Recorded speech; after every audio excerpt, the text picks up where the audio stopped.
Okay, so g'day and welcome back to Varieties, Coins and Banknotes. And today we are doing videos.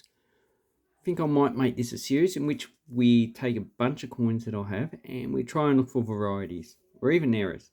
Errors are easier to look for than varieties because errors like off centers, stuff like that, die clash, lamination occurs on any coins, but errors you need to look for a specific variation for variations.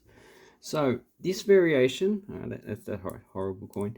So this variation we're going to look for is on the Hungarian one forint, and this is issued during the communists. So you need the communist coat of arms, and that's the coat of arms issued between 1957 and 1989. So I will look for this on any date, but as far as I know, it occurs on 1978, 79. So I'm going by Numister here.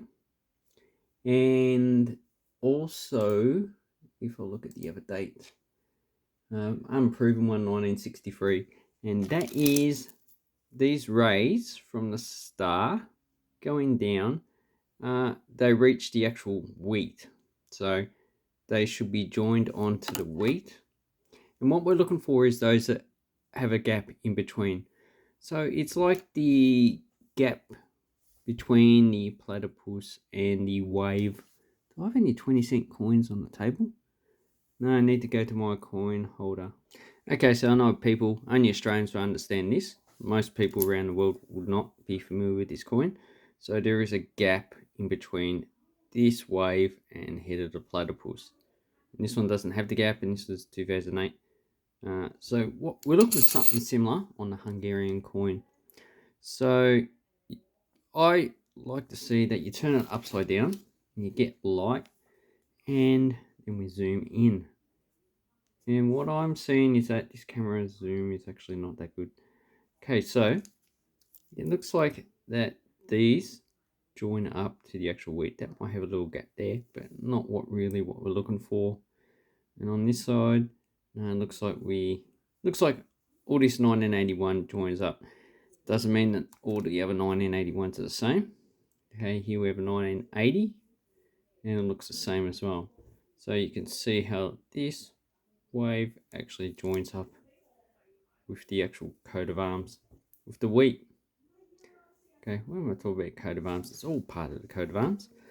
Okay, then we have this horrible one. So this is going to be a bit harder to see, but if you get the light right, you can see that it still joins up the wheat. And that one is is it 1968? So I'm not surprised that's circulated because it's had more time to actually be in circulation before they were taken out in roughly 1992. Okay, here we have a 1989. So that's not 6861, it's 1989. Got it upside down. And yeah, that looks like it might not join up. So just bring it a bit closer. And yeah, we can see that there is a slight gap. So if I take the other two away.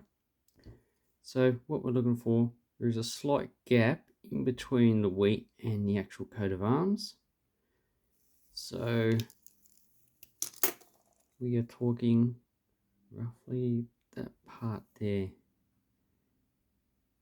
This one's more noticeable. These two here seem to join up with the ribbon. And on this side, it looks like these two join up. That one might be another gap. Okay, so that's basically what I think we're looking for. Okay, so that's 1989. The other two I got is 1989. And that one seems to be the same. So you can see the gaps in between the shield, the rays that come from the shield, and the ribbon, the wheat, should I say. So and the gap on this side. So we're talking about the gap on this side.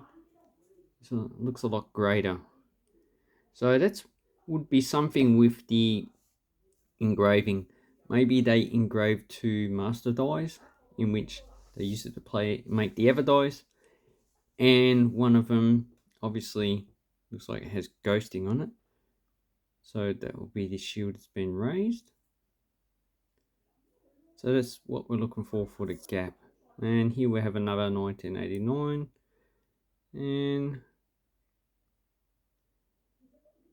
it looks like they also have a gap. It looks like the rays go off into a point, but not all of them. So it looks like some on this side, the rays don't hit the wheat, but on this side it looks like they do. So if we try and compare them, okay, so basically,